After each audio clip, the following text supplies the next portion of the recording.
Hello, and welcome to this training session on adhering to the outlined guidelines for field trips under the Alabama 21st Century Community Learning Centers grant. Program directors and site coordinators are required to attend this session as it is a crucial part of ensuring compliance with the grant standards and fostering successful field trips. Field trips are a valuable component of our programs, enriching the educational experience and supporting the goals of the grant. This training will provide you with the essential information and tools needed to ensure all field trips comply with the required standards, fostering both safety and learning for our participants. As you follow along, feel free to pause, review sections, and take notes to support your understanding. Let's get started and work together to make every field trip a successful and meaningful experience. Today's purpose is to ensure subgrantees are within all field trip guidelines of the request for application, as we all know is called the RFA. But I also wanted you all to pay attention to some of the pictures that you're going to see throughout the presentation. It was purposefully done so that you could see some of the different offerings that you could take your students to that are in the 21st century program that have different areas for field trips that are all within the state of Alabama. So as you're, going through the presentation, you're just going to see some pictures that are actually pulled from that list that we have a pre-approved listing of areas that you can visit within the state of Alabama. Hopefully you have downloaded the following documents that are outlined on this particular slide, but I do want to bring to your attention the very last document, which is referencing for the approval form. Please note that this is an example of what will be provided to you, but is not to be completed by the subgrantee, the program director, or a site coordinator. This is only to be completed by your TA or your assigned ALSDE specialist. So let's dive into talking about our field trips. Subgrantees are allowed one field trip each semester during the academic school year for each site. There are requests for field trips that you may request for that could be out of state or overnight, but anything that is out of state or overnight is required to be reviewed by an ALSDE specialist. Remember, field trips are not permissible during regular school hours because this is an extended day learning program. And so extended day learning program operations to include field trips cannot take place during the regular school hours. If you're going to request field trips, for the first semester, you may do only one, and it has to be during the months of September through December. But in order for you to be able to get an approval for that field trip, you must submit it in by August the 15th. For your one field trip that you may take during the academic year during the second semester, it is being offered during the months of January through May. However, it is due by January 15th.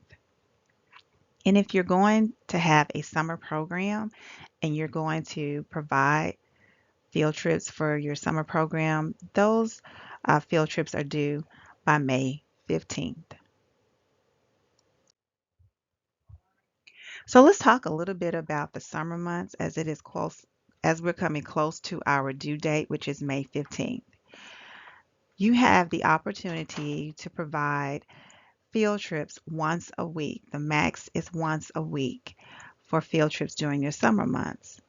However, we want you to recognize that in the past, we have seen where subgrantees have provided paperwork for field trips for the YMCA to take swim lessons, or to go off campus to attend the local library. We want to let you know that that is not necessary because going to the YMCA for swim lessons or the um, local neighborhood library is part of your program. It's part of your weekly um, activity for your boys and girls and would not be considered a field trip. So you do not need to submit any field trip information on those types of activities. But if you do have those type of activities, be sure you have an MOU in place to show that there is an agreement to use their facility for services as well as to provide um, lessons, if especially if it's swim lessons. And always remember, anytime your students are off the campus, permission slips should be received from your boys and girls to allow students to be off of the campus. All paperwork for all field trips is submitted at one time. So we want to make sure that you understand that you don't submit lesson plans and then get your signatures through the um, other document that has the logs for all of the field trips. That is not how this works. You must have all signatures as well as the lesson plan submitted at one time. If you do not submit it at one time, it's not considered as received. So please take note of that. We want you to know that we encourage you to use your 21st Century funds to purchase t-shirts, because it is for the purpose of safety. However, if you use the 21st Century funds to purchase the t-shirts cannot go home with the students. They must remain at the site. And one last thing we want to also remind you of is that, especially during the summer, students who are registered for the 21st Century program are the only ones that that can attend field trips. And that is because we do recognize that you may have another program, summer program on your site with your 21st Century program. We want to make sure that if any students are in another program, another summer program, such as the literacy summer program, that's fine, but they cannot just attend the field trip on the days or during the time when the summer literacy program is not available or is not being used or implemented, because maybe the program ends at a certain time. In order for that student to attend the 21st Century program, they need to be registered as a 21st Century student to attend that program. And what I mean by that is, if you have a literacy program on your site and the program ends at 12 o'clock and then they start the enrichment part of the summer program, and that's when the 21st Century um, schedule starts for that student after lunch or whatever time that may be. It may even be in the morning. You just want to make sure that you have an application on file for that student. If you have an application on file for that student as being a 21st Century program student when that time starts for them, then yes, they can attend the field trips. So just keep in mind, only allowing 21st um, century students are able to attend field trips. Here are the type of field trips that we encourage you to allow your students to attend or for you to plan for. Like I spoke about earlier, we already have pre-approved field trips on a list, but we want to make sure that you stay within the guidelines of the components of the grant when you are planning your field trips. So you want to make sure that your field trips are educational, they're academically driven. You can make sure you have field trips that are related to STEM, the financial literacy part of the grant. You also want to use your field trips to promote parental involvement. But however, remember, if you are using a field trip to promote parental involvement, make sure that the field trip itself is still academically or educationally driven.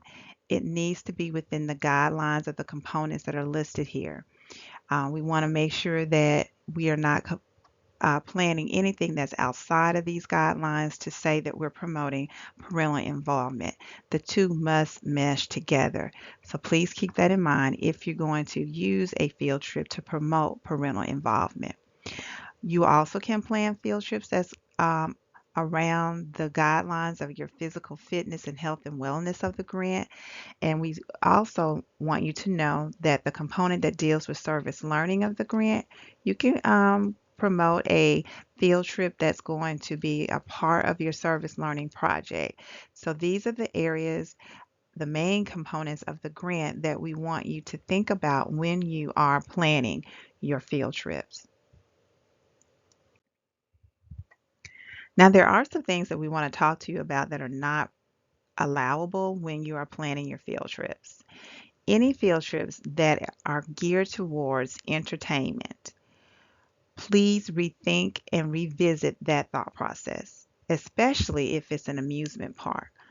If it's something that's automatically recognized as anything that's dealing with entertainment, it's probably going to be a no on that field trip.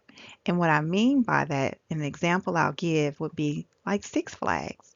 That particular amusement park is for entertainment. And so that will be a no to be able to allow or plan for field trips using 21st century funds to take students there.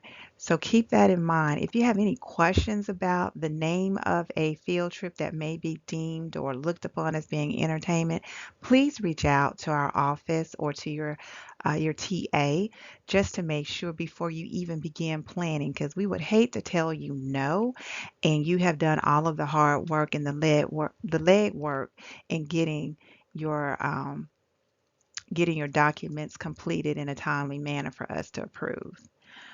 Also, we cannot request our students or the families of our students who are in the 21st century program any form of payment, to include telling them that they need to bring money for food.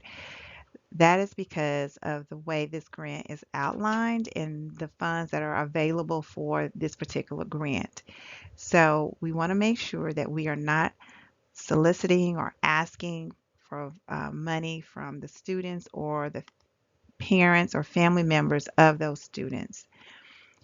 You cannot purchase food or beverages using the 21st century funds because of how the grant is written up and the requirements and guidelines that come with it.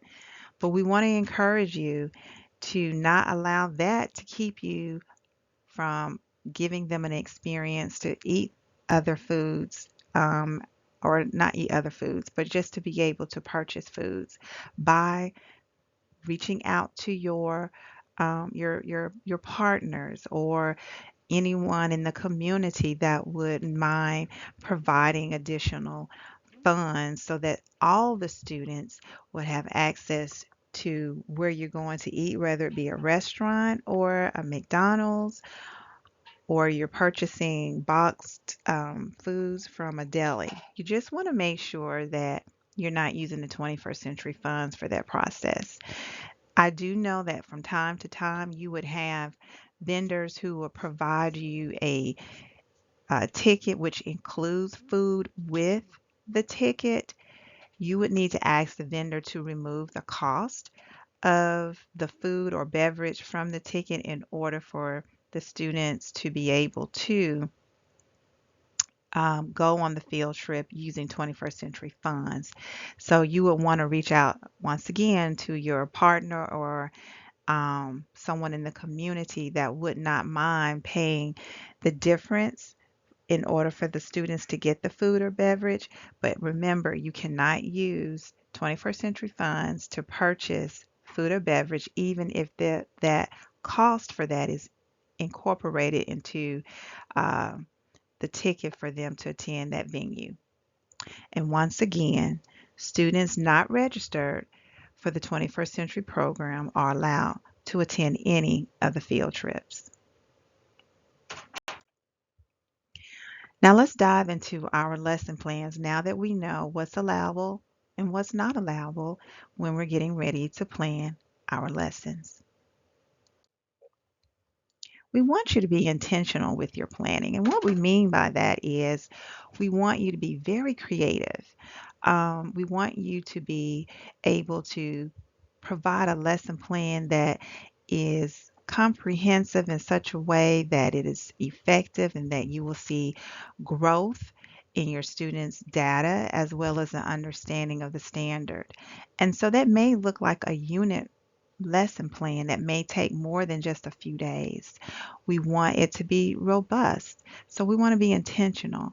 We want to make sure that we are teaching or creating a lesson, then determining the field trip and not the other way around. And what we mean by that is we don't want to go into looking at a list or Googling and finding what are some great places to go and then creating a lesson unit or a curriculum.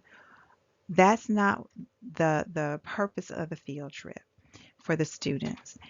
We want them to have real life educational experiences, but that is a part of the lesson planning, your intentions of planning. And I really want us to be mindful of having a conversation or collaborating with the LEA to looking at what was the overall student performance of students' data when it came to certain standards that students may have been struggling in and may need additional um, hands-on experiences and real life experiences through field trips. That's how we want us to gear our thought process when we are planning our field trips. We want our boys and girls to have a good time. We want them to um, experience being in different areas that they normally would not be able to experience during the regular academic school year or day, but we don't want to think about just putting them out there without being intentional with our planning. And so just keep that in mind as you're going through your planning process. So at this time, we're going to go into the field trip lesson plan. If you have downloaded this document, I'm just going to talk us through it just to make sure that it is completed correctly, because if it's not, it's going to be returned back. And so I'm kind of going to take my time on it because in the past, some of these areas seem very simple, but people will rush through, not give all of the information, and the whole plan will be returned. And so I just want to make sure that we provide you with enough guidance and training so that once you submit it the first time, it's not returned and you'll go ahead on and get it approved. So subgrantee's name, that is referring or referencing to the holder of the grant. That would not be the actual program director's name. It would not be the site coordinator's name. It would not even be just the name of the school. The subgrantee's name is the holder of the grant, such as if it is a CBO, that CBO's name, if it is the LEA, the county's name, or the city's name that's holding the grant. That's what we mean by subgrantee's name. And then the site. The site is actually where the program is taking place. So for example, if there are 3 different schools being hosted at one site, then we need the name of that one site and not the name of school A, B, and C. We need the name of only C because school A and B are going to school C in order to have their summer program or their after school program. So where it says site, that's what we mean by the name of the site that's actually the host of the program. The location of the trip, we need the complete address to include the street and the zip code, not just the name of the venue. And then the field trip's destination, when it says departure and return time, please remember to include the wordings of AM and PM so that we'll know when you're expected to leave and when you're expected to return. Your date of the field trip, when you list the date of the field trip, please include the month, the date, and the year. Mode of transportation. Please identify whether or not this is a public school bus that you'll be utilizing, whether the students are walking, or if this is a chartered charter transportation like a charter bus. In addition, we're going to need some really good detailed information for why you're taking the field trip. Remember, everything is going to be geared back to the application which you were approved for through the RFA. So when it says explain how this trip meets one of the goals included in your grants application, that's exactly what we need. We do not need you to copy and paste an actual goal. We need to know the goal and then how. Give an explanation of how you're going to meet that goal utilizing the field trip. That's what that is asking. And then when we get to the agenda, we need you to include the times of the activities, when you're going to leave the school and when you're going to come back to the school or the site. So the activities may be we're going to stop by the park and have CMP and provide us with lunch. That's what you put on there. You put the time you're expected to arrive with the name of the park, and then the time that you're going to leave to go to either return back to the site or school, or maybe go to your next area that's part of your field trip if you're going to another venue. But you want to be very detailed with the agenda. I cannot express that to you because we have had situations in the past where we needed to get in contact or know where boys and girls were, and the agenda was very useful in helping us rectify situations in the past. So please be understanding and be very detailed in that area. Now, this is the part where we need to know, how are you going to prep your students for this field trip? What are your plans on making sure that they have prior knowledge or understanding what is necessary for them to be a participant in the field trip? So you're going to have to do some form of activity or activities to prep your students for this learning experience, because the field trip is an educational learning experience. When you're getting ready to now dive into planning, we want to know the learning standards.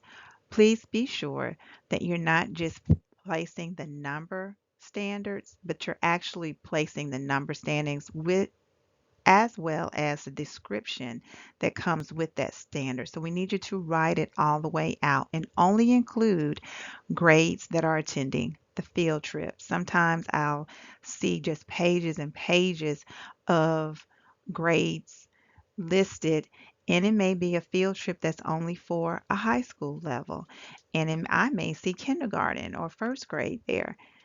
And I think sometimes we're just copying and pasting and not thinking and being intentional about what we're doing. So please keep that in mind, that you want to make sure that it's addressing the grades that are attending the trip. Because once we look at those standards, we're going to go back and look at what did you do prior, or what did you plan prior to students attending this educational field trip, and then see does it match those standards. So that's the purpose of that.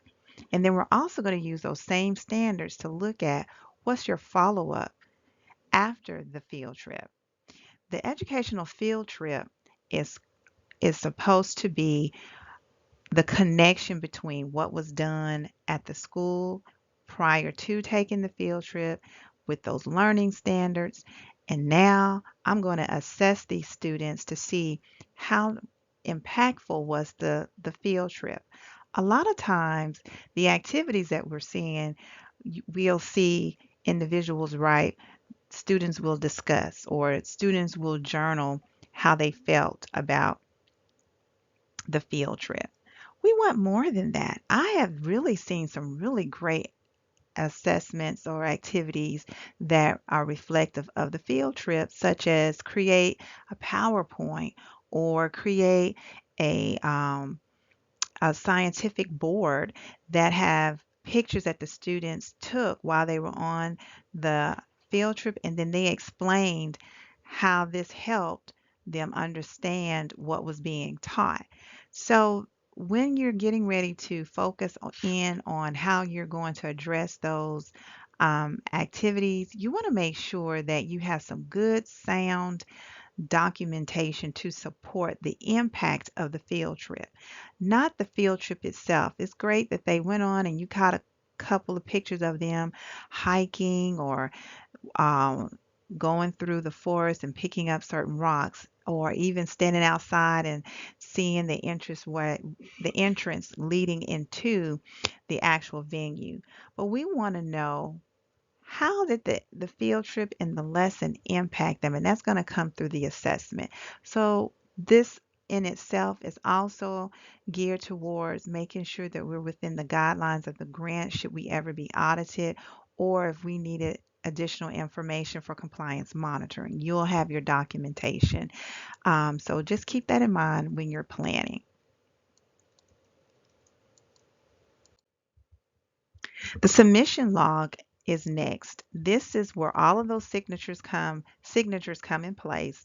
And when I talked about earlier that you don't want to send in parts of the field trip, you don't want to send in the lesson plan because you couldn't get your signatures in on time based on the person not being available or whatever the case may be. Do know that you're going to be told that it's not being looked at, and that date that you sent it in is not going to be accepted because all the forms have to be submitted at the same time. So the submission log have those signatures, and you want to make sure that all of those parts that's on the submission log is submitted along with the field trip lesson plan that we just previously spoke about. So on the submission log, you just want to make sure that once again the destination and the address of each field trip is listed. Sometimes we'll have multiple stops of different venues on a field trip. Each one of those venues must have the complete address on them. The date, like I said earlier, we want to include the day, the month, the day, and the year. Your departure and return time, you want to make sure you have AM and PM listed, the approximate number of students that you're planning on taking, as well as the number of adults that are going to be needed to supervise those students.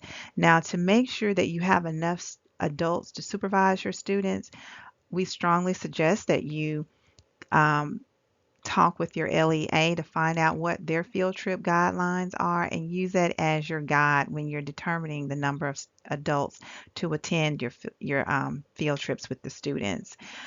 Also, when you're talking about mileage, make sure you include every stop that you're making in your round trip mileage for the trip, and also the cost that's going to be charged to the 21st Century Grant. We want you to include everything. That means the gas, the mileage, the contract for a charter, if there was a contract, or if the LEA is needing you to pay for mileage, the bus driver's salary, whatever the case may be. Even if you end up having to um, charge the grant to be able to have additional adults that will only be there for the field trip and not for the whole summer program, they're not a part of your personnel when it comes to having your grant, but you're going to pay additional adults to attend for just the field trip. Make sure you include that as a cost, as well as have your background and fingerprinting done for those individuals because they will be with the students, even if it is just for the field trip. But because they will be working with those students, you want to make sure you have that in place as well. So when we prepare for the actual trip, we just want to do a couple of things as a reminder for you that you may already know to do, but we just want to make sure everybody knows. Please review and follow the local schools or LEA's field trip policies to make sure that you have everything in place when you're getting ready to take those children off of the campus. Make sure that you have obtained permission from the school system themselves, and that's when those signatures come into place.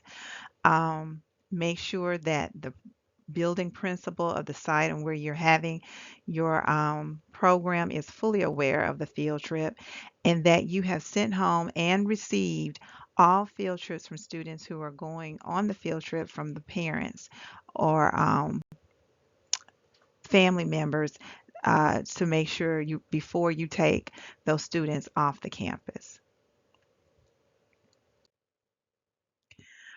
Another piece of field trip is to consider your budget. When you have planned your field trip and you've done your lesson plan and you have your submission form with all of the signatures prepared, you want to also look at your budget.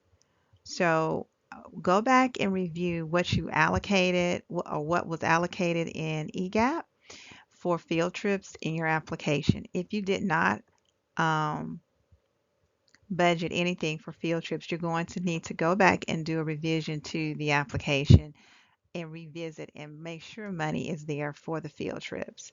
Um, when you're doing that, you want to consider the number of students that you're planning on taking for field trips, the number of adults, the cost of tickets, the type of transportation you're going to need, and also the safety of students. You want to make sure you budget money for those t-shirts that are going to be used for safety purposes, as well as if you should have a student that requires medication and has to be administered from a nurse, you can hire a nurse to participate or go on the field trip with the boys and girls if that student requires administration of medication from a nurse.